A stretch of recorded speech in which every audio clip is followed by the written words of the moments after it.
시다. 하나님의 말씀 히브리서 11장 8절부터 봅시다. 8절에서 16절까지 히브리서 11장 8절에서 16절까지 우리 찾았으면 같이 보도록 합시다. 믿음으로 아브라함은 부르심을 받았을 때에 순종하여 장래 기업으로 받을 땅에 나아갈새 갈 바를 알지 못하고 나갔으며 믿음으로 저가 외방에 있는 것 같이 약속하신 땅에 우거하여 동일한 약속을 유업으로 함께 받은 이삭과 야곱으로 더불어 장막에 거하였으니 이는 하나님의 경영하시고 지으실 터가 있는 성을 바랐음이니라. 믿음으로 사라 자신도 나이 늙어 단산하였으나 잉태하는 힘을 얻었으니 이는 약속하신 이를 미쁘신 줄 알미라. 이러므로 죽은 자와 방불한 한 사람으로 말미암아 하늘의 허다한 별과 또 해변의 무수한 모래와 같이 많이 생육하였느니라. 이 사람들은 다 믿음을 따라 죽었으며 약속을 받지 못하였으되 그것들을 멀리서 보고 환영하며 또 땅에서는 외국인과 나그네로라 증거였으니 이같이 말하는 자들은 본향 찾는 것을 나타내미라. 저희가 나온 바 본향을 생각하였다면 돌아갈 기회가 있었으려니와 저희가 이제는 더 나은 본향을 사모하니 곧 하늘에 있는 것이라. 그러므로 하나님이 저희 하나님이라 일컬음을 받으심을 부끄러워 아니하시고 저희를 위하여 한 성을 예비하셨느니라. 아멘. 기도합시다. 아버지 하나님, 설 명절을 맞이하여서 원근각차에 흩어졌던 자녀들이 부모님을 찾아서 명절을 세러 오는 이때에 우리가 명절에 담긴 하나님의 크고 비밀한 뜻들을 우리가 오늘 한번 헤아려 보기를 원합니다. 명절 속에 담겨있는 하나님의 뜻이 무엇인지 오늘도 성령 하나님께서 우리에게 지혜를 주셔서 명절을 통하여서 하나님께서 우리에게 알려주시고자 하는 뜻이 무엇인지를 잘 밝히 알아서 우리가 명절을 그냥 세상 사람들과 같이 명절을 세우는 것이 아니라 하늘 백성으로서 명절을 세울 수 있는 그러한 은혜도 더하여 주옵시기를 원합니다. 이 자리에 모인 사랑하는 주의 백성들 머리마다 주께서 안수하셔서 사랑하는 종들의 심령 속에 오늘도 증거되는 말씀이 잘 다름질하게 하시고 잘 새겨지게 하여 주셔서 사랑하는 종들이 이 세상을 살아가는 데 있어서 오늘 들었던 이 말씀이 사랑하는 종들의 신비판에 잘 새겨져 지게석으로서 남게 하여 주셔서 이것이 어느 길로 가든지 어디에 있든지 이 말씀이 늘 저희들의 방향을 알게 하시고 저희들의 정체성을 알려주는 말씀으로 새겨질 수 있도록 우리 하나님 도와주시옵소서. 종의 입술에 말씀을 넣어주시고 그 말씀이 다름질하게 하시고 다름질하는 말씀이 살아가는 주의 백성들의 시간도 각인되어지는 그러한 말씀으로 증거될 수 있도록 성령의 능력으로 함께하여 주시옵소서. 감사를 드렸고 그리도 되신 예수님의 이름으로 기도합나이다. 아멘. 명절이라 예배를 쉴까 했다가 제가 하나님 앞에 좀 책망을 많이 듣고서 부랴부랴 명절은 쉴 것이 아니고 하나님 앞에 예배 드리는 것이 우선이 되는데 내가 잘못 생각을 했구나 해서 급하게 광고를 드렸는데 오늘 이렇게 귀한 분들을 만나게 될 줄 이렇게 몰랐네요. 아유, 이 예배 안 드렸으면 어떡할 뻔했어. 세상에 우리 김 장로님 저쪽 식구들 데리고 개척을 해야 되겠네. 언제 저렇게 식솔들이 많아졌대?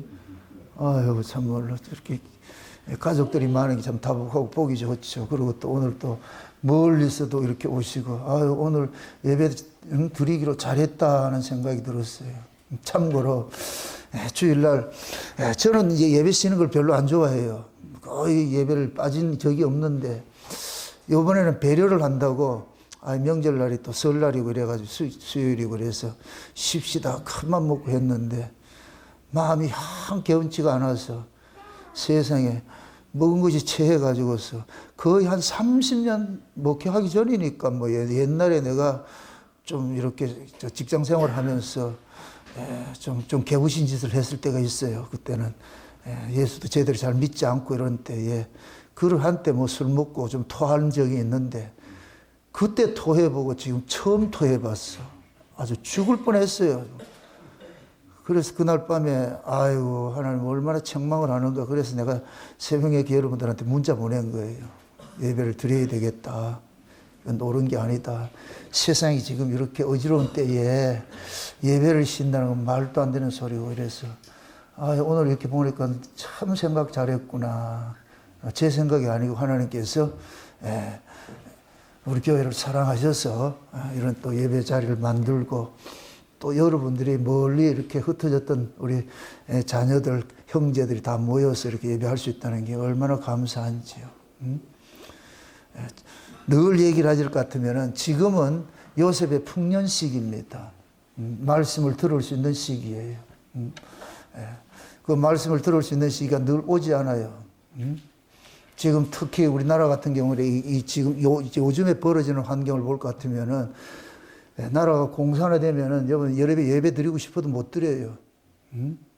공산화되기 일보 직전에 참 하나님이 우리나라를 이렇게 사랑해 주셔서 큰 사건을 벌려 가지고서 깨닫게 해주신 것들이 얼마나 감사한지 몰라요. 그래서 미리 말씀드리면 앞으로는 어떤 그 경우가 있더라도 제가 예배를 쉬는 일은 없도록 그렇게 하겠습니다. 명절이라고 이렇게 예배 쉰다 이런 생각하지 마시고 낮으로 명절 지나시고 저녁 시간에는 나오셔서 예배 드리고 이렇게 하도록 합시다.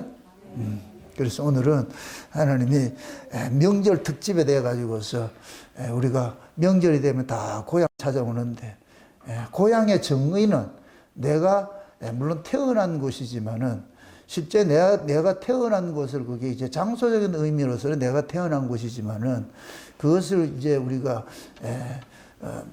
인격적인 인간적 의미에서는 내 부모가 있는 곳이 고향이에요. 그래서 여러분들이 명절이 되면은 여러분들이 태어난 곳을 찾아가는 것이 아니고 여러분들을 낳아주신 부모님이 계신 곳으로 찾아가는 것이에요. 그래서 하나님은 이 보이는 이 세상은 히브리서 11장 1절이 그러잖아요.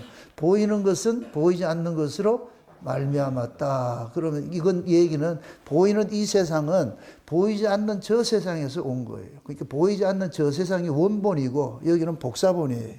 저기가 실상이고 여기는 허상이에요. 그럼 허상은 이 복사본은 원본을 이렇게 보여주는 그림 역할을 하는 거예요. 그러니까 우리가 사진을 찍었다 이럴 것 같으면 사진은 겉에만 보여지는 것이지 그 속에 내용은 알 수가 없어요. 내용은 알 수가 없단 말이에요. 그러니까 하나님께서 겉으로 이렇게 찍어진 사진과 같은 속에 내용을 담아주는 그 일들을 뭐냐 하나님의 말씀이 하는 거예요. 하나님의 말씀을 통해 가지고서 사진 속에 담겨 있는 내용을 우리에게 깨닫게 해주시거든요. 그래서 우리가 하나님의 말씀을 받지 않을 것 같으면은 하나님의 세계는 우리에게는 아무도 알 수가 없는 세계예요. 그야말로 허상의 세계가 되어버려요. 알 수가 없으니까. 근데 하나님께서 자기 백성들에게는 하나님의 말씀을 줘가지고서 이 사진 속에, 이 허상이라는 이 역사 속에 실상의 내용들을 담아놓은 것을 우리에게 알게 해주셨단 말이죠. 그러니까 이 비밀은 신자만이 알 수가 있어요. 세상 사람들은 알 수가 없어요. 세상 사람들은 그냥 보이는 이 세상이 전부적으로 알고 있어요. 그래서 세상 사람들은 이 세상에서 오래 사는 것을 복이라 그렇게 여긴단 말이죠. 오래 사는 것을.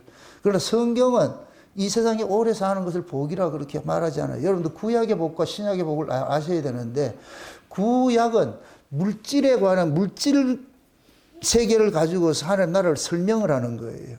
그래서 구약에서는 복을 받으면은 자손도 많아야 되고 재물도 많아야 되고 오래 살아야 되고 하는 것들이 그게 복으로 이렇게 나왔는데 근데 신약으로 올 것 같으면은 영적으로 확 바뀌어 버린단 말이죠. 영적으로. 그러니까 구약의 복을 가지고 신약에 적용을 하면 안 돼요. 그러니까 신약에 와가지고서는 오래 사는 게 복이다, 물질이 많은 게 복이다, 그걸 가르치면 안 돼요. 신약의 복은 예수 그리스도 안에 하나님께서 복을 담아놨는데 우리가 창세전 언약을 볼 것 같으면 하나님께서 창세전에 그리스도 예수 안에서 우리에게 주시기로 하신 그 복이 있는데 그게 하늘의 신령한 복이란 말이에요. 하늘의 신령한 복. 그러니까 하늘의 신령한 복은 이 세상 살아가는 데는 유익이 안 돼요. 하늘의 신령한 복은. 그런데 자기 백성들에게는 뭐가냐면 하늘의 신령한 복을 받아야 이 세상을 넉기 잘 살아갈 수가 있는 거예요. 그래서 우리 신자들은 이 성경을 통해 가지고서 육적인 그 아래 이야기지만은 아래 이야기 속에 위에 있는 이야기들을 담아놓은 거예요. 담아놓은 거예요. 그래서 히브리서는 그 얘기를 하는 거예요. 히브리서 11장에 나오는 그런 모든 이야기들은 구약에서 일어났던 일들이에요. 구약에서 일어나는 일들인데 그 구약에서 일어난 일들은 장차 오실 판분에 겨냥을 해서 주어진 것들이에요. 그래서 구약에 이제 일어났던 그 일들은 신약으로 오면은 예수 안에서 완성이 되는 거예요. 예수님 안에 들어가면은 구약의 이야기가 다 해석이 되어진단 말이죠. 이거는 사도 바울이 해석법이에요. 사도 바울이 성경 해석법이에요. 사도 바울이 다메섹에서 예수님을 만나기 전에는 구약을 그냥 문자로만 이해를 한 거예요. 율법을 문자적으로만 이해를 한 거예요. 그 문자는 겉에법이에요. 겉에법. 그러니까 겉에법을 가지고서 자기가 의로운 자라고 율법에 흠이 없는 자라고 그렇게 자부를 했는데, 근데 다메섹에서 예수님을 만나고 보니까 자기가 지금까지 흠이 없다고 자랑했던 그것들이 전부 배설물이더라니까. 아무짝에도 쓸모없는 것들이다, 그걸.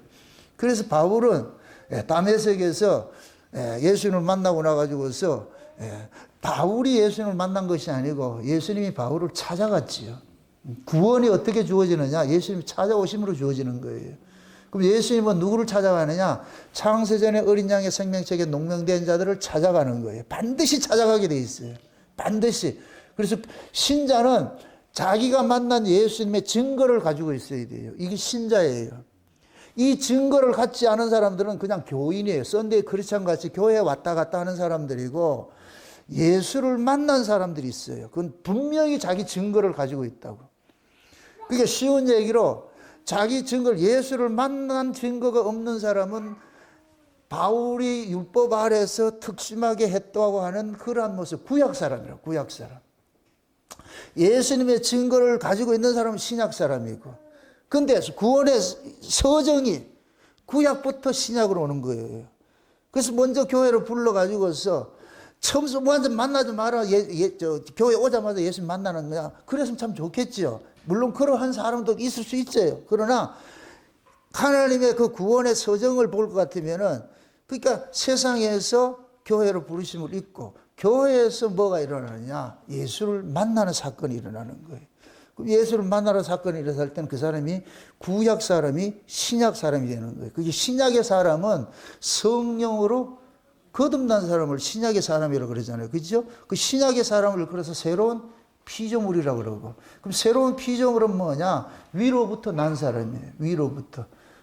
위로부터 나려면은 위의 창조의 방법으로 주어져야 되는 거예요. 위의 창조 방법으로. 그럼 위의 창조 방법으로 주어지신 것이 어떻게 주어지느냐? 그걸 예수님으로 보여주신 거예요. 그래서 예수님께서 성령으로 잉태를 하신 거예요.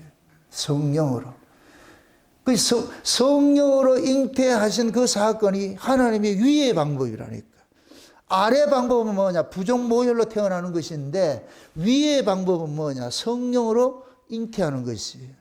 그래서 예수님께서 십자가에서 육체로 죽으시고, 그 육체로 죽으신 것은 창세전에 어린 양의 생명책에 농명된 자들의 죄값을 위하여 대신 죽어주신 거예요. 이걸 대속제물이라고 그러는 거예요.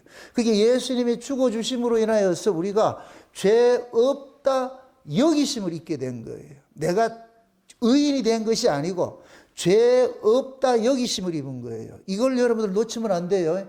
죄 없다 여기심을 입었다, 이 얘기는 계속해서 하나님의 은혜가 그 속으로 계속 우리에게 주어지는 거예요.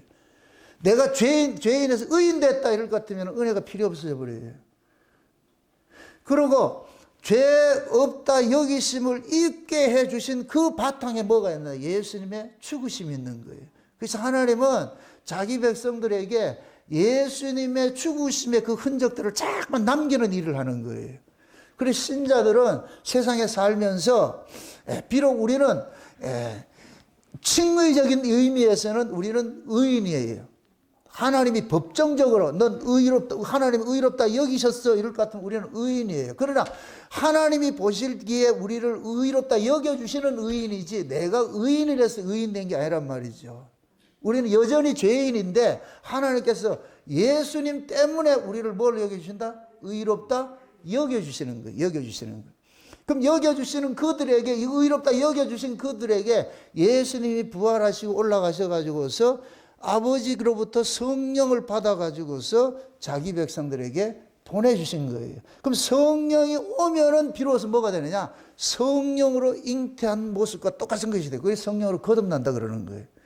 예수님께서 성령으로 잉태해서 오셨듯이 예수님이 보내주신 성령이 우리 가운데 올 때, 그때 우리가 뭐냐? 하늘의 사람으로 거듭나는 거예요. 이때 출생신고가 되는 거예요. 그래서 예수님께서 오셨을 때 천하각국으로부터 호정령이 일어나는 거예요. 호정령이. 호적이라는 건 뭐냐? 아들이 아버지 호적에 입적이 되는 거예요. 호적에 입적이 되는 것이 이게 얼마나 중요한가 하면은 호적에 입적이 돼야 뭐를 받느냐? 유업을 받아요. 호적에 입적되지 않는 자는 유업이 없어요. 그걸 사생아라 그런다니까, 사생아. 그러니까 예수님이 오시기 전에 우리 모두가 사생아예요, 사생아. 예수님이 오셔가지고서 비로소 뭐냐? 예수 그리스도로 나아진 자들이 뭐냐? 하나님의 호적에 올려가게 돼 있는 거예요.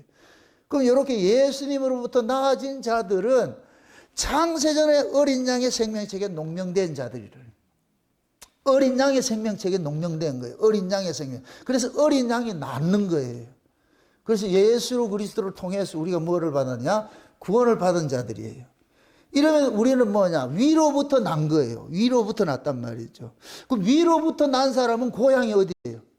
그렇지요. 그것 지금 오늘 히브리서 11장 그거 얘기해 주는 거예요.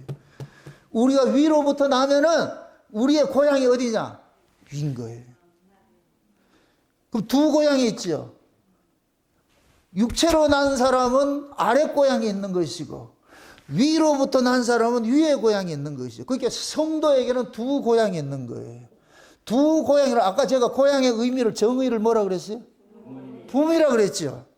그러니까 여러분들이 보세요. 우리 위로부터 나게 한 우리 부모님은 누구예요?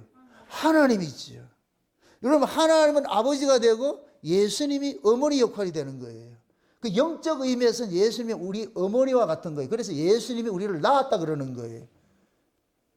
예수님이 십자가에서 물과 피를 쏟아가지고서 그 밑에 있는 마리아들에게 뿌려준 것은 이것은 여인이 잉태해서 물과 피를 쏟아서 아이를 낳는 것과 똑같은 거예요. 똑같은 구조라니까. 이걸 처음에 하나님께서 이제 그 아담과 하와를 통해서 보여준 것이 아담을 깊이 잠들게 해가지고서 옆구리에서 갈비뼈를 하나 적출을 하고서 옆구리에서 누굴 꺼내느냐? 하와를 꺼내는 것과 똑같은 거예요. 옆구리에서. 그러니까 예수님이 십자가에서 옆구리에 창을 찔려가지고 물과 피를 쏟은 것은 여인이 잉태한 것. 아담이 하와를 낳는 것과 똑같은 것이고. 그러니까 그 아담과 하와를 에베소서 5장에서는 사도 바울은 교회와 그리스도다 이렇게 딱 하잖아요. 이게 비밀이라 그러잖아요. 비밀. 이 아담은 누구를 상징하느냐? 예수님을 상징하는 것이고 하와는 누구를 상징하느냐? 교회를 상징하는 것이고 요걸 신약으로 올 것 같으면은 예수님께서 십자가에 풀려 가지고서 마리아를 낳은 것과 똑같은 거예요. 자기 백성을 낳는 것과 똑같은 것들이 똑같은 모습이란 말이죠. 그러니까 그렇게 나아진 자들을 일컬어 가지고서 이제 뭐 하느냐? 하나님의 아들들이라고 한다면. 그래서 창세전 언약의 에베소서 1장에 볼 것 같으면은 하나님이 창세전에 한 무리를 선택을 해가지고 그들을 거룩하고 흠이 없는 자로 만들기로 작정을 했는데 어떻게 거룩하고 흠이 없게 만들기로 작정을 했느냐? 예수 그리스도의 피 흘리심을 통해서 거룩하고 흠이 없는 자로 만들기로 작정을 했는데 그렇게 예수님의 피로서 거룩하고 흠이 없는 자를 일컬어서 하나님의 아들이다 이렇게 했단 말이죠. 그럼 그 아들은 곧 뭐냐? 아버지의 나라를 유업으로 이어받을 자들이에요. 그게 창세전에 이미 하나님께서 예수 그리스도로부터 예수님의 그리스도의 피 흘림을 통하여서 구속 곧 죄산 받은 자들을 하나님 아들 삼아서 이들에게 하나님 나라를 유업으로 남겨주기를 하나님 작정을 한 거예요. 작정을 한. 그래서 예수님께서 오셔가지고서 자기 백성들 창세전에 어린 양의 생명책에 농명된 자들을 위해서 십자가에서 물과 피를 쏟아버리시고, 그러고 나서 예수님께서 부활 승천해가지고서 성령을 자기 백성들에게 부어준 거예요. 그게 나타난 것이 오순절 성령 강림으로 일어난 거예요. 오순절 성령 강림. 그래서 그 성령 강림을 받은 종들이 사방으로 흩어지면서 예수 그리스도에 대한 복음을 증거할 때 그들도 똑같이 성령이 임하는 거예요. 계속 그 역사가 지금 2000년 동안 흘러와서 우리 교회까지 온 거예요. 여기까지 온 거예요. 여기까지. 제가 증거하는 이런 말씀을 듣다가 어떤 사람이 성령으로 거듭나는 역사들이 경험을 하는 사람들이 있어요. 말씀을 듣다 보면 막 뜨거워져 가지고서 우리가 말씀을 듣다 볼 것 같으면 그 말씀이 이거 있어요. 그냥 말이 있고 말이 생명이 담겨 있는 것이죠. 말과 말씀은 달라요. 말은 그냥 언어예요. 언어, 그냥 언어. 말씀은 뭐냐? 언어 속에 담겨 있는 생명이에요. 생명이 담겨 있는 언어예요. 우리는 말씀을 듣는 거예요. 말씀을. 태초에 말씀이 계시니라 그 말씀이 하나님과 함께 계셨으니 그러잖아요. 그 말씀이 육신이 되어서 우리 가운데 오신 분이 계셔요. 그건 누구예요? 예수님. 예수님이 뭐예요? 말이에요? 말씀이에요? 말씀이죠. 말씀이. 우리가 이렇게 생각해 보세요. 친구끼리 이야기를 하는 것은 말씀이라 하지 않아요. 그냥 말한다 이렇게 하죠. 부모가 자식한테 하는 것은 말씀하신다 이렇게 하는 거예요. 윗사람이 아랫사람에게 이야기할 때는 말씀이라 그러는 거예요. 왜? 위의 사람이 아랫사람에게 이야기할 때는 그 속에 뭐를 담느냐? 그 사람을 잘되게 하는 좋은 교훈들이 담겨 있어. 그걸 생명이라 그러는 거예요. 그래서 어른들이 얘기할 때는 말씀이라 그런단 말이에요. 말씀. 목사가 여러분들에게 할 때는 말씀을 전하는 거예요. 제가 말을 하는 게 아니고. 거듭난 사람은 말씀으로 듣고 거듭나지 않는 사람은 그냥 말로 듣는 거예요. 말씀으로 들으면은 그 말씀이 여러분 속에서 역사를 한다니까. 말씀이 역사를. 왜? 말씀 속에는 생명이 담겨 있기 때문에 그 생명이 여러분들 속에서 역사를 하게 되면은 그 사람의 신앙이 변화가 일어나는 거예요. 말씀을 통해서 내 심정이 변화가 일어나 가지고서 사람이 좀 바뀌게 돼 있어. 가치관이 바뀌고 삶의 방향성이 바뀌고 모든 게 바뀌게 돼 있어. 이게 신자예요, 신자. 그런 모습이. 그러니까 우리가 성령으로 거듭난다 이럴 것 같으면 이제부터 하나님께서 그렇게 하는 거예요. 야, 너는 이제 세상 사람이 아니고 세상에 소속된 자가 아니고 하나님 나라에 소속된 사람이야. 그러면 이 성령이 우리로 하여금 뭐를 작용하느냐? 귀소 본능을 주시는 거예요. 우리에게. 성령이 우리 가운데 오셨어요. 성령이 어디서 왔어요? 아래서 왔어요? 위로부터 왔어요? 그렇죠. 위로부터 오시니까 이 위로부터 온 이 성령이 우리로 하여금 어디를 자꾸만 바라보게 하느냐? 위를 바라보게 하는 거예요. 위를 바라보게 하는 거예요. 지금 보세요. 히브리서 11장에 아브라함이 갈대아 우르에서 하나님께서 찾아가서 그를 끄집어냅니다. 그래서 창세기 12장에 볼 것 같으면은 아브라함이 말씀에 붙잡혀서 오는 거예요. 말씀이 아브라함을 끌고 온 거예요. 이 얘기는 아브라함이 말씀을 쫓아서 온 거예요. 그 말씀이 쫓아서 하나님께서 약속하신 땅에 머물러 왔어. 그게 가나안 땅이란 말이죠. 그러니까 갈대아 우르에서 유브라데 강을 건너서 오는 이 과정 속에 갈대아 우르에서는 이 가나안 땅은 미지의 세계예요. 보이지 않는 세계, 보이지 않는 세계. 그래서 여기서 그러는 거예요. 갈 바를 알지 못하고 떠났다 그러는 거예요. 갈 바가 어딘지를 모르고 떠났어. 그런데 여기서 히브리서 11장에서 뭐라 그러냐? 믿음으로 갈 바를 알지 못하는 곳으로 떠났다 그러는 거예요. 믿음. 그럼 아브라함을 갈대아 우리에 있는 아브라함을 끌고 온 것이고 뭐냐? 말씀이 끌고 왔는데 아브라함에게 하나님께서 믿음을 줘가지고 믿음이 아브라함 속에서 작동을 해가지고서 그 말씀을 쫓아서 왔는 거예요. 그게 어디냐? 가나안 땅이에요. 하나님이 약속한 땅에 온 거예요. 땅에 와서. 그래서 하나님이 아브라함이 가나안 땅에 딱 들어오고 나니까 하나님께서 아브라함에게 아브라함아 내가 너에게 주고자 약속하신 땅이 여기가 아니고 저 위에 있어. 그래서 아브라함의 눈을 열어서 하늘을 바라보게 하니까 하늘에 한 성이 보이더라니까. 하늘에 있는 큰 성을 본 거예요. 그래서 하나님이 그러는 거예요. 내가 너에게 주기로 약속한 땅이 저기라니까. 아브라함은 이걸 깨닫고 나가지고서 그래서 이 가나안 땅에서 거부이지만은 건물 짓지 않고 장막 생활을 한 거예요. 이삭과 야곱에게, 오늘 본문에 그 얘기하는 거예요. 이삭과 야곱에게 뭐 하느냐? 텐트 생활하는 거예요. 자, 인간이 살아가는 것이 건물 속에 사는 게 좋겠어요? 건물 지어 사는 게 좋겠어요? 텐트 생활이 좋겠어요? 건물 다, 우리는 다 뭐냐면 건물을 지어서 그 속에서 안위하고 싶은 거예요. 텐트는 늘 떠나는 거예요. 떠나는 거예요. 이게 나그네로 표현하는 거예요. 나그네. 그게 하나님은 그런 거예요. 아브라함 보고, 아브라함아, 내가 너에게 주기로 한 땅은 저 위에 있으니까 네 이 세상에서는 나그네잖아. 그러니까 여기 건물 질 필요가 없잖아. 응? 쉬운 얘기로 아브라함은 가나안 땅에서 살아간 삶이 이스라엘이 애굽에서 나와서 광야 40년 헤매는 거 똑같은 거예요. 똑같은 거. 의미적으로 똑같은 얘기를. 그게 광야에 나오니까 어떻게 돼요? 구름 기둥, 불 기둥이 앞서가지고 어떻게 됩니까? 그들을 계속 인도하지. 어디로까지 인도해요? 가나안까지 인도하잖아요. 가나안 땅까지 인도하잖아요. 그죠? 그리고 광야 40년이고 뭐냐? 아브라함이 가나안 땅에서, 진짜 가나안 땅이 어디예요? 위에 있는 땅이지. 가나안 이럴 것 같으면 그냥 가나안이란 단어를 생각하지 말고 약속의 땅 이렇게 생각하시라고. 하나님이 약속하신 땅. 그러니까 가나안 땅에서 하나님이 약속하신 땅이 어디예요? 위에 있는 땅이지. 이렇게 될 것 같으면 가나안 땅이 뭐가 되느냐? 광야가 되는 거예요. 광야. 그러니까 아브라함은 광야 생활을 하는 거예요. 광야 생활. 그 광야 생활을 하는 사람이 건물 짓는다 못 짓는다? 짓지 않죠. 그래서 텐트 생활하는 거예요. 저 몽골 민족들 같이 게르를 지어가지고서 이렇게 하듯이, 에?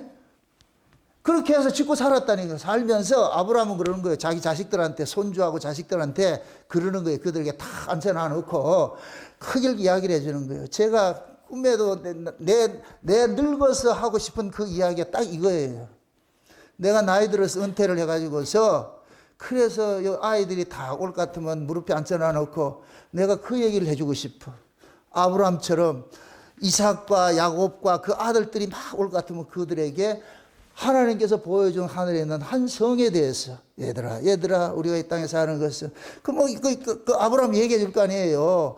우리가 갈 때 우리에 있는 거인데 하나님도 모르고 살았는데 어느 날 하나님 찾아와 가지고서 나를 이리로 인도해 가지고서 그래서 여기서 잘 사는 곳인가 생각했더니 하나님께서 내가 너에게 줄 땅은 여기 있는 것이 아니고 저 하늘 위에 있다는 것을 내 눈을 열어 가지고 보여줘 가지고서 그때부터 하나님께서 내보고 이 땅에 정착하려 하지 말고 떠날 생각을 해라. 그 떠날 생각을 하는 그 삶이 뭐냐? 나그네 생활, 장막 생활 하는 거예요. 아마 예를 들어 가지고서 아브라함의 그 후손들이 이삭이나 야곱이나 야곱의 아들들이 할아버지 집에 올 것 같으면은 다른 집에는 건물 지어가 잘 사는데 할아버지한테 물을 거 아니에요. 할아버지 왜 우리는 다 맨날 텐트 생활해요? 이렇게 했을 때에 그럼 뭐라 대답하겠어요? 얘들아 우리가 거처할 곳은 여기가 아니다. 우리는 잠시 있다가 가야 될 곳이다. 영원한 한 나라가 저 위에 있는 것이야. 저 위에 있는 것이야. 그러면은 믿음으로 아브라함이 눈을 열어서 저 위를 보게 하셨듯이 아브라함이 그런 이야기를 하면은 하나님께서 그 이야기를 듣는 사람들에게도 동일한 믿음이 역사를 하면은 그 이야기가 아멘으로 믿어지는 거예요. 아멘? 지금 제가 설교하는 것들이 여러분들도 똑같아요. 이 믿음이 여러분에게 역사를 하면은 제가 만나고 제가 경험된 그 하나님을 여러분들 만나게 돼 있어요. 그 예수를 만나게 돼 있어요. 그럴 때 저하고 똑같은 뭐 하냐? 눈을 가지고서 바라보게 되는 거예요. 비유를 갖게 되는 거예요. 비유를. 그러니까 지금 아브라함 그러는 거예요. 자기 자식들한테 고향이 우리 고향이 여기 아니고 저 위에 있는 고향이야. 저 위에 있는 고향이야. 여기 보이는 이 고향은 허상이요. 그림자고. 그림자. 그래서 우리는 이 역사 속에서 하나님께서 보이지 않는 저 세계를 데칼코마니처럼 보이는 이 역사 속에 이렇게 탁 찍어놔 버렸어요. 찍어놨어요. 그래서 이 역사에서 일어나는 특히 하나님의 백성들이 살아가는 그 삶 속에서 일어나는 모든 것들은 하나님 나라에서 일어나는 것들을 예표적으로 보여주는 거예요. 그래서 하나님께서 이스라엘 백성들에게 절기를 주신 거예요. 그 절기가 뭐냐? 명절인 거예요. 명절. 그 이스라엘을 7대 절기를 줬는데 하나님께서 그 7대 절기가 뭐냐? 봄 절기가 있고 여름 절기가 있고 가을 절기가 있는데 이때는 뭐냐? 이스라엘의 모든 남자는 이스라엘 남자예요. 여자 아니고 남자는 1년에 3차례씩 무조건 어디로 올라가야 되느냐? 예루살렘으로 올라가 가지고서 예배를 드려야 돼. 그럼 이스라엘 입장에서는 지정학적으로 볼 것 같으면 예루살렘은 800모다 위지 고지에 있어요. 그 예루살렘이 세워진 그 성이 있는 곳이 그것이 어디냐? 아브라함이 이삭을 드렸던 모리아산이라, 모리아산. 그 예루살렘이 모리아산 꼭대기인 거예요. 모리아산 꼭대기. 다윗이 마지막에 인구조사하다가 하나님 앞에 된통 혼나고 나가지고서 거기에서 지금 하나님 앞에 제사 지내는 것이 뭐냐? 아라우나 타작마당을 샀는데 그 타작마당 거기 있는 거예요. 그 자리라니까, 그 자리에. 거기에 예루살렘 성전이 세워진 거예요. 그러니까 이스라엘 백성들은 산 아래에 있는 사람들은 거기를 볼 땐 저가 하늘나라가 되는 거예요. 하늘나라. 하나님께서 표상적으로 그렇게 가르쳐 놓은 거예요. 지정학적으로 표현을 해 놓은 거예요. 그래서 온 이스라엘은 뭐냐? 흩어졌다가 위에서 예배를 드리고 흩어졌다가 다시 또 올라가는 거예요. 이게 꼭 우리 모습이에요. 우리 역사 속에 살다가 다시 어디로 올라간다? 위로 올라가야 돼. 이걸 늘 반복하는 거예요. 연습하는 거예요. 연습하는 거. 요 모습을 하나님께서 어디다 담아놨냐? 교회에다 담아놓은 거예요. 교회가. 그래서 교회는 영적 의미에서 뭐가 되느냐? 높이 솟아있는 예루살렘과 같은 곳이에요. 교회는 높이 솟아있는 예루살렘인 것이고, 그럼 여러분들은 세상에 살다가 하나님이 정한 절기가 되면 이리로 올라가야 되는 거예요. 올라가야 돼. 그럼 하나님이 정한 절기가 구약에서는 봄절기, 여름절기, 가을절기가 있는데, 봄절기는 유월절, 무교절, 초실절이 있고, 그 다음에 여름절기는 칠칠절이 있고, 가을절기는 나팔절, 속절, 초막절이 있는 거예요. 그럼 이스라엘 백성들은 그 절기마다 올라가는 거예요. 어디? 그러니까 이스라엘 백성들은 살아가는 삶의 목적이 뭐냐? 예루살렘 성전 가서 예배 드리는 것이 목적이에요. 지금이야 차 타고 가면 금방 가겠지만은 그때는 걸어서 가든지 아니면은 노새 타고 가든지 그렇게 가야 돼요. 그렇게 갈 것 같으면은 갔다가 몇백 리를 갔다가 다시 돌아온다, 걸어온다 할 것 같으면은 그게 일상이 되어버려요. 일상이 되어버려요. 그래서 하나님께서 이스라엘 백성들에게 가르치는 거예요. 가르치는 거예요. 그들의 정체성을 가르치는 거예요. 너희들이 존재의 의미가 뭐냐? 하나님 앞에 나가서 예배하는 거야. 내가 너희들을 선민으로 선택한 이유는 뭐냐? 나의 영광을 돌려드리고 나의 찬송을 부르게 하기 위해서 내가 너희들을 선택한 거야. 이걸 하나님께서 백성들에게 가르치는 거예요. 가르치는 거예요. 그게 이스라엘 백성들은, 남자들은 1년에 3번 의무도 갔다 올 것 같으면 1년 내내 그거 왔다 갔다 해야 되는 거예요. 이게 왔다 갔다 해야 되는 그 모습을 보여주고 있는 거예요. 그걸 그대로 지금 신약에서는 뭐 했냐? 교회를 이렇게 세워놔서 여러분들이 세상에 살다가 교회로 모이는 것을 만들어 놓은 거예요. 그것이 주일이고 수요일이고 금요일이고 이렇게 만들어 놓은 거예요. 네? 많이 모일수록 좋지요. 그래서 우리는 뭐냐? 교회로 오는 것들은 마치 뭐가 같으냐? 고향 찾아오는 것 똑같은 거예요. 고향 찾아오는 것들. 우리 따라합시다. 우리는 고향을 잃어버린 실향민이다. 실향민이 뭐예요? 고향을 떠나온 실향민들이죠. 우리는 다 실향민들이에요. 실향민들. 왜? 우리의 원래 고향은 어디이기 때문에? 이거는 위에 있는 사람은, 성령으로 거듭난 사람은 이게 쉬워요. 아, 맞아. 내가 저기지. 거듭나지 않는 사람은 이게 동의가 안 돼. 성령으로 거듭난 사람은 자연적으로, 맞아. 우리 고향은 저 위에 있지. 그러니까 저 위를, 하늘 예루살렘을 예표로 보여준 것이 뭐이다? 교회라 그랬어요. 교회. 자, 보세요. 예루살렘이 세워진 그곳이 어떤 장소라고 그랬어요? 태초의 장소가 무슨 장소라고 그랬어요? 모리아산이라고 그랬죠. 모리아산. 모리아산은 뭐 하는 곳이에요? 하나님께서 아브라함 보세요. 아브라함과 사라가 나이가 들어서 자식을 낳지 못할 때 하나님께서 그들에게 자식을 줬어요. 근데 자식을 줄 때 아브라함과 사라가 하나님께서 이삭을 준다 했을 때 그걸 믿었어요? 안 믿었어요? 안 믿었지요.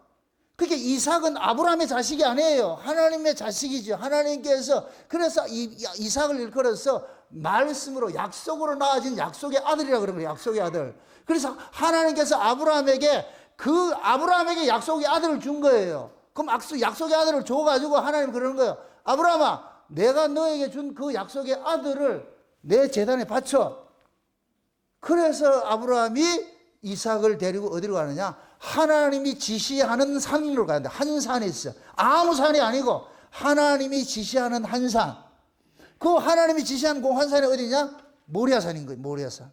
모리아산에 갔는데 아브라함이 모리아산에 이삭을 왜 데리러 갔어요? 제물로 바치려고. 제물로 바치려고. 그게 제물로, 그러면 아브라함이 그 이삭을 제물로 바칠 것 같으면은 이삭이 아브라함의 죄를 대신 지고 죽는 거예요. 이걸 가르치는 거예요. 가르치는 거. 그때 하나님께서 이삭을 죽이려고 그럴 때 어떻게 하느냐? 이삭을 죽이지 않고 누구 준비된 순양이 하나 있죠. 그죠? 그 순양을 잡아가지고 드리는 거예요. 이걸 여호와 이레라 그러는 거예요. 여호와 이레. 여호와께서 친히, 그렇죠, 준비하신 양이에요. 그게 예수님이라니까. 예수님이 하나님께서 친히 준비하신 양이에요. 이걸 세례 요한은 정확히 본 거예요. 보라, 세상 죄를 지고 가는 하나님의 어린 양이라 그러는 거예요. 그럼 하나님께서 어린 양을 누구에게 보냈어요? 자기 백성들에게 보냈지. 지금 보세요. 하나님께서 약속의 아들을 누구에게 줬어요? 아브라함에게 줬잖아. 아브라함에게. 그래서 그 아브라함을 히브리서 11장에 믿음의 조상으로 딱 등재를 시키는 거예요. 믿음의 조상으로.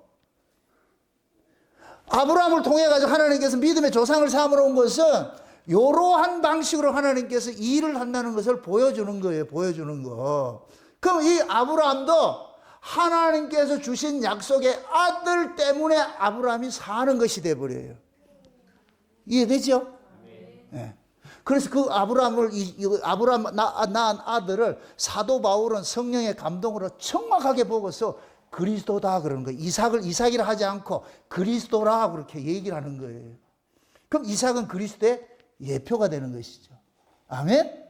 그럼 그걸 그대로 우리에게 적용할 것 같으면은, 우리가 아브라함과 같이 믿음으로 나아진 자일 것 같으면 하나님께서 우리에게 하나님이 재물을 보내주세요. 하나님이 우리를 위해 재물을 보내주신다고. 그분이 누구예요? 예수님이죠. 그래서 예수님께서 어린 양의 생명책에 농명된 자들, 이들을 찾아가는 거예요. 그래서 예수님께서 그러는 거예요. 내가 온 것은 내 뜻을 위함이 아니고 아버지의 뜻을 이루는 것인데 아버지께서 내게 주신 자들이라 그래요. 아버지께서 내게 주신 자들을, 그들을 찾아가가지고서 마지막 날에 살려내는 일을 하는 것이 아버지의 뜻이야.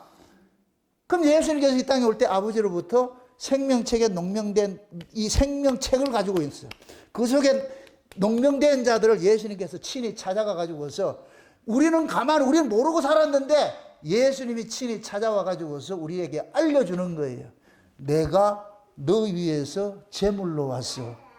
하나님께서 너의 죄 문제를 해결하기 위해서 하나님이 나를 제물로 보내줬어.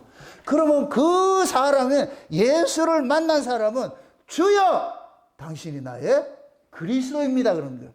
주는 그리스도요 그러죠. 예수 그리스도라 그러죠. 예수는 이름이고 그리스도는 사역이에요. 이 예수가 우리의 메시아구나 이렇게 고백을 하는 거예요. 그래서 예수를 만난 사람들은 뭐냐? 예수님이 나의 그리스도라는 것을 고백하는 거예요. 그럴 때 우리가 주님 이렇게 나오는 거예요. 주님. 주님이 나를 구원해 주셨습니다. 내 죄를 속량해 주셨습니다. 그 고백을 하게 되겠다니, 이 고백을. 이 신앙 고백이 있는 자가 뭐냐? 신자라니까. 그래서 예수님께서 가이사랴 빌립보로 가다가 제자들을 불러가지고 그러잖아요. 얘들아 세상 사람들이 나를 너라 그러대. 이렇게 하니까 베드로가 대표를 해가지고서 뭐 예수님 선지자라고 그러고 선생이라고 그러고 뭐 여러 가지 얘기하는데요. 그러니까 예수님께서 베드로 보고 그러잖아요. 너희는 나를 누구라 그러는데? 베드로가 뭐라 했다? 주는, 여기서 말하는 주는 누구예요? 예수님이잖아요. 예수님은, 주는 그 다음에 그리스도시요. 이건 당신은 나의 구원자십니다. 당신은 하나님께서 나를 위해서 내 죄 문제를 해결해 주시기 위한 구원자이십니다. 그게 그리스도예요. 주는 그리스도시요. 근데 주는 그리스도인데 이 그리스도는 반드시 하나님께서 보내신 그 아들이래야 돼.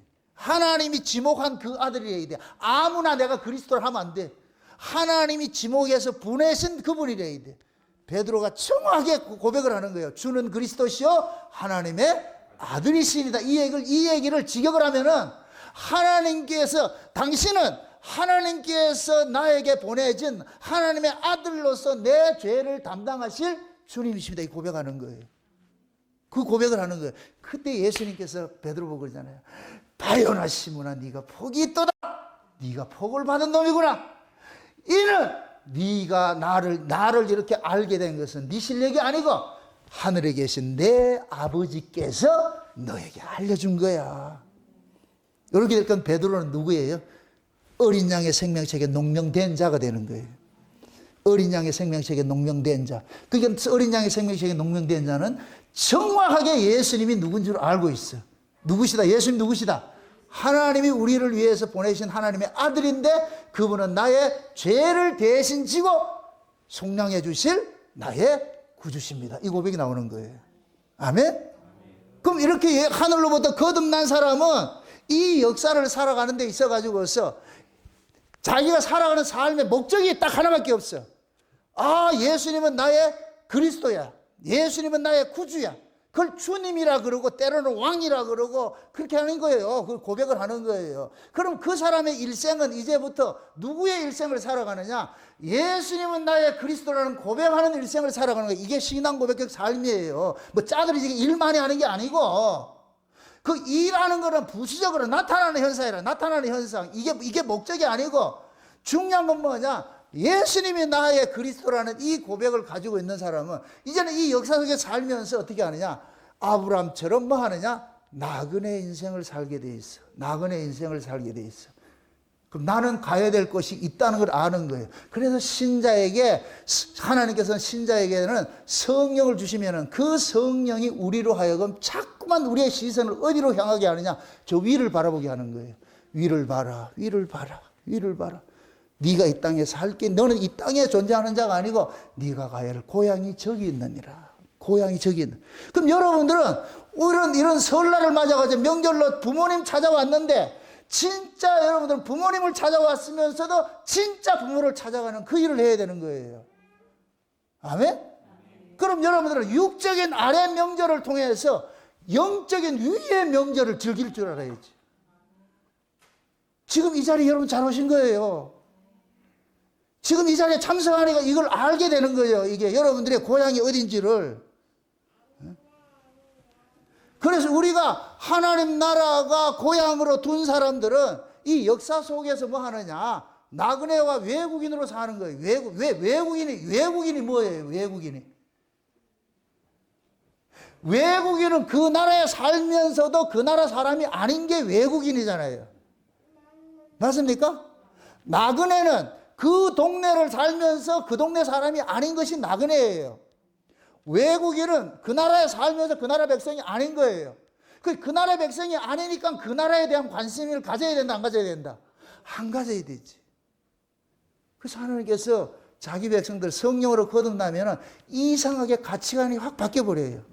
성령으로 거듭나기 전에는 어떻게 하지 먹고 살기 위해 가지고 한 푼 더 벌려고 그러고 말이요. 남보다 높아지려고 그러고 말이죠. 개발에 땀나듯이 뛰고 말이요. 새벽부터 나가서 새마을 운동 한다고 아주 그렇게 해가지고 돈 번다고 열심히 했는데 그렇게 살았는데 아래 것을 쫓아가면 쫓아갈수록 사람은 지치게 돼 있어. 요한일서 2장에 볼 것 같으면 이 세상이나 세상에 있는 것들을 사랑하지 말라 그러지요. 이 세상의 것들은 하나님의 사랑이 그 속에 없다 그러는 거예요. 육신의 정욕과 안목의 정욕과 이생의 자랑이라 그러는 거예요. 이 속에는 하나님의 사랑이 없다 그래. 그러니까 이 세상의 것들을 우리가 예수를 만나기 전에 이 세상 것 속에 거기에 행복이 있고 거기에 안식이 있고 거기에 우리의 기쁨이 있고 즐거움이 있는 줄 알고 쫓아갔는데 역설적으로 세상을 쫓아가면 쫓아갈수록 뭐 하느냐? 우리를 점점 뭐 하느냐? 힘들게 만들어요. 여러분들 이렇게 생각하세요. 부자하고 가난한 사람하고 누가 인생이 이거는 그 사람이 뭡니까? 세상에 살아가는 어떤 삶의 모습 이거 하고 그 사람의 심령적으로 느끼는 것하고 이거 다른 거예요. 부자하고 가난한 사람하고 누가 마음에 평안하게 살 수 있느냐? 가난한 사람이 살아요. 부자는 보세요. 이게 세상의 법칙이에요. 내가 부를 축적하는 순간 이 부가 소금물처럼 나로 하여금 점점 부를 쫓아가게 만들어. 그럼 여기는 평안이 없으면 늘 쫓기죠. 그래서 전도서에서는 그러는 거예요. 노동자는 달게 잠을 자는데 부자는 그 부 때문에 잠을 못 잔다 그래요. 자, 묻습니다. 잠 잘 자는 게 좋아요? 잠 못 자는 게 좋아요? 아니, 여러분들이 원하는 대로 내가 축복을 할게, 그러면. 돈 많이 벌어가지고 잠 못 자는 게 좋아요? 돈 없어도 잠 잘 자는 게 좋아요? 대답을 못 하겠지요. 돈 많이 벌고 잠 잘 자게 해주면 안 됩니까? 그런 법은 없어. 그거는 인간들이 지어낸 얘기지. 이렇게 생각하시라고. 아담과 하와가 범죄하고 나가지고 에덴 동산에서 쫓아냈잖아요. 자, 보세요. 에덴 동산에서는 아담과 하와가 자기가 노력해서 살았어요? 하나님 것으로 살았어요? 하나님 것으로 살았지요. 에덴 동산 바깥에 쫓겨나가지고서는 어떻게 살아야 돼요? 자기 이마에 땀을 흘려 살아야 되지요. 어느 삶이 평안한 삶이에요? 어느 삶이 행복한 삶이에요? 에덴 동산에 살 때가 행복한 삶이죠. 그 에덴 동산에는 자기 노력으로 살았어요? 하나님 거로 살았어요? 하나님 거로 살았죠. 에덴 동산 밖에서는 자기 노력으로 살았죠. 우리는 지금 에덴 동산 안에 있어요? 에덴 동산 밖에 있어요? 우리는 다 밖에 있잖아요. 에덴 동산 밖에 있는 사람들은 자기 힘으로 살아야 되기 때문에 더 모으고 더 해야 돼. 높아지고 해야 되는 거예요. 그런데 이것은 계속해서 수고와 슬픔을 주는 거예요. 수고와 슬픔을. 점점 나를 힘들게 하는 거예요. 비근한 예를 여러분들 볼게요. 재벌 회장들은 바빠가지고서 점심도 제대로 챙겨 먹지 못하고 햄버거 먹고 있어. 여러분 그대로 삼시세끼는 챙겨 먹잖아. 김장로님. 재벌 회장 될래요? 지금 이대로가 좋아요? 점심 햄버거 하나 먹고 살래요? 우리가 이런 정체성을 모르면은 그 허상을 쫓아가지고서 그 신기루인데 그 신기루는 쫓아가서 나는 목마름을 준다니까. 그래서 세상 사람들은 가진 자들이 마음에 쉼을 누리지 못해. 그래서 가진 자들, 높아지고 가진 자들에서 사람들이 인간이 짐승이 돼버려. 부자가 되고 많이 높아질수록 사람의 인격이 상실이 돼버려. 그걸 지켜야 되기 때문에 그래서 그걸 지키는데 방해하는 요소들은 모두가 원수가 돼버리는 거예요. 그러니까 잠을 못 자는 거예요. 제대로 못 잔다니까. 가진 거 없는 사람 원수질 일이 있다 없다? 김선희 집사님 원수질 사람 있어요 없어요? 가만히 생각해보니까 원수질 사람 있어요? 그럼 있다는 얘기고 지킬 게 있다는 얘기고 지킬 게 없을 것 같으면 원수일 게 없어. 마찬가지라니까. 우리 어렸을 때 시골에 살 때는 울타리가 있었다 없었다? 없었어요. 여러분 어려서 시골집에서 살 때 자물쇠 채워놨어요? 그때는 자물쇠라는 게 없었다니까. 자물쇠는 잘 사는 사람들 집에나 자물쇠가 있지. 인간은 문명이 발달하면 발달할수록 인간은 행복한 것이 아니고 그 행복하기 위해서 쫓아가는데 이것이 점점 우리를 힘들게 만드는 게 이 세상의 법칙이에요. 세상이. 그래서 하나님께서 이 세상이나 세상에 있는 것들을 사랑치 말라. 거기에는 하나님 사랑이 없다고 그러는 거예요. 신자는 하나님의 사랑을 먹어야 행복한 거예요. 아멘? 하나님의 사랑을 받고 살아야 행복한 거예요. 그래서 그 사랑은 하나님의 사랑을 받게 될 것 같으면 세상을 이겨내게 되는 거예요. 이 세상의 가치를 이겨내야 된다니까. 그래서 하나님께서 성령으로부터 거듭난 성도들에게 자꾸만 우리에게 자각시키는 일들을 하는 거예요. 얘들아 너희들은 이 세상 사람이 아니다. 세상에 속한 사람이 아니다. 너희들은 언제든지 떠나야 될 사람이다. 너희들의 본향은 저기 있으니까. 그래서 히브리서 11장에는 믿음으로 아브라함의 그 후손들을 걸어가지고 다 이방에서 외국인과 나그네로 돼가지고서 그들이 돌아갈 고향이 있었으면 돌아갈 텐데 돌아갈 고향이 없어. 어디로 가느냐? 위에 있어. 하늘에 있는 더 좋은 본향을 바라보고 살아가도록 만드는 거예요. 그러니까 이스라엘 백성들은 힘들고 어려울수록 어디를 바라보느냐? 주님을 찾아보는 거예요. 여러분 보세요. 역사를 이렇게 생각을 해보시라. 지금도 마찬가지예요. 여러분들이 등 따시고 배부르고 여러분들이 누릴 게 많을 것 같으면 여러분 하나님 안 찾아요. 이건 인간이 생리적으로 그렇게 되어 있다니까. 내가 하나님을 찾는 것은 내가 어렵고 힘들고 병들고 아프고 내가 너무 힘든 이런 상황이 닥쳤을 때 우리는 하나님 찾는 거예요. 이건 마치 아이들이 아프고 배고플 때 엄마 찾고 먹을 거 많고 손에 용돈이 있을 것 같으면 엄마 안 찾는 거와 똑같은 거예요. 똑같다니까. 그러니까 하나님께서 자기 백성들에게 이 세상 속에 나그네와 외국인으로 둔 것은 이 세상께서 세상 것에 미련을 두지 말라는 거예요. 너희들이 세상 것에 미련을 두는 순간 너희들이 세상에 붙잡히게 되니까 이 세상이 곧 뭐가 되느냐, 너희를 붙잡는 강도가 되어버려.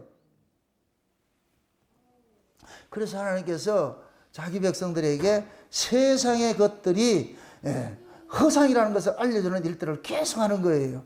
근데 이 세상은 뭐냐, 마귀가 이 세상을 다스리잖아요. 마귀라는 놈이 이 세상을 다스리는데 그 마귀라는 놈은 이 세상을 어떻게 하느냐, 이 세상이 실상인 줄 알고 거짓말하는 거예요. 거짓말하는 거예요.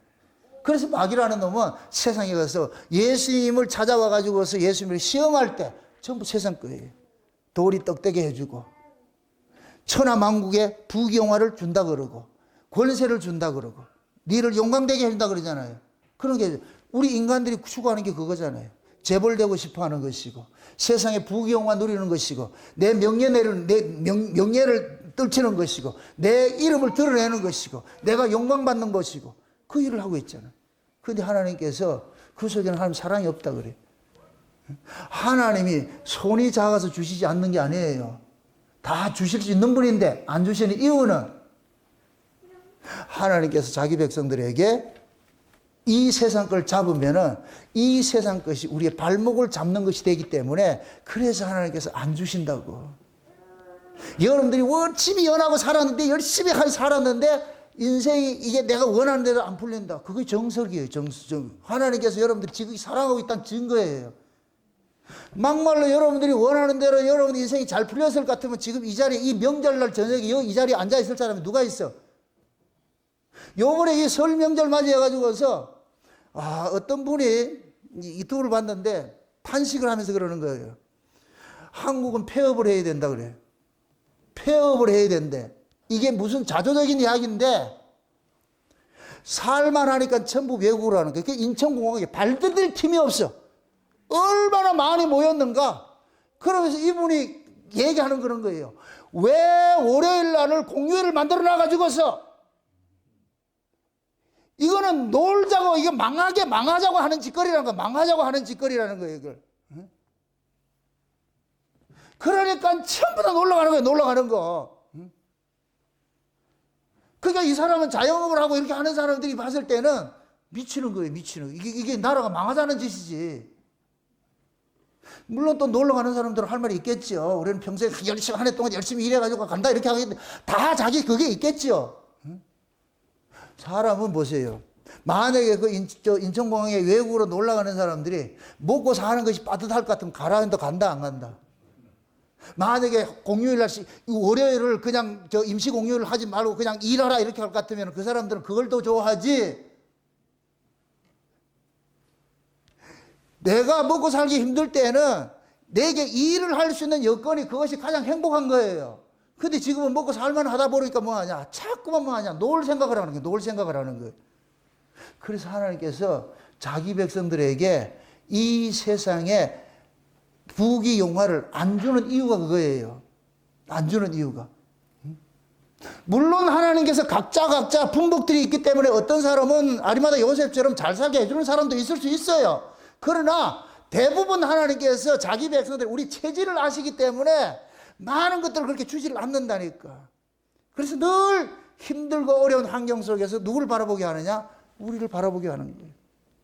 시편 137편을 볼 것 같으면은 그 유명한 바빌론 강가에 그 노래 나오는 거 있어요. 그 시편 137편을 이야기하는데 그들이 바벨론 포로로 갔을 때에 비로소 과거의 예루살렘의 시온에서 살았던 그 삶이 너무너무 행복된 삶이라는 걸 비로소 깨닫게 되는 거예요. 비로소 하나님의 은혜를 깨닫게 되는 거예요. 그래서 비파와 수금을 버드나무에 걸어가지고서 노래를 부르지 않겠다 그러잖아요. 우리가 이 이방 나라 포로 잡혀와가지고서 무슨 노래를 부를 수 있겠느냐? 그 시온을 향해서 그리워하는 거예요. 그들에게는 시온 생각만 하면 눈물이 확 쏟아지는 거예요. 그 생각하는 거예요. 그들에게 와가지고서 야, 이 바벨론에서 오래도록 잘 살아라. 그게 먹힌다 안 먹힌다? 안 먹히겠죠. 그들의 소망은 하루라도 빨리 어떻게 하고 싶어요? 바벨론에서 돌아가고 싶죠. 자, 보세요. 시편 90편을 볼 것 같으면은 하나님께서 우리 인생들에게 수고와 슬픔을 줬어. 수고와 슬픔을 줘가지고서 하나님께서 이 인생을 돌아가도록 만들어놨어. 돌아가도록. 그래서 하나님께서 그러는 거예요. 너의 인생들이 강건하면 70이요 80이요 할지라도 돌아가는 인생이라는 걸 깨닫고 나가지고서 너희들이 하나님 앞에 너희들이 인생을 어떻게 살아야 될 것인가 그 지혜를 배우라고 그런 거예요. 지혜를 배우라고. 우리는 역사 속에 살면서 하나님 나라를 돌아가야 된다는 이 사실을 늘 우리는 뭐하냐 잊지 말아야 돼요. 그게 하나님 나라에 돌아가야 된다는 이 사실을 그걸 기억하게 하는 것이 뭐냐 열악한 환경이라 나그네와 외국 생활이라 외국인과 같은 모습이라니까. 지금 하나님께서 이렇게 생각하세요. 하나님이 지금 우리 찾아올 것 같으면은 내가 너를 지극히 합당한 모습으로 다스리고 있다 지금 가르치고 있는 거예요. 근데 우리는 그걸 모르고 있을 뿐이에요.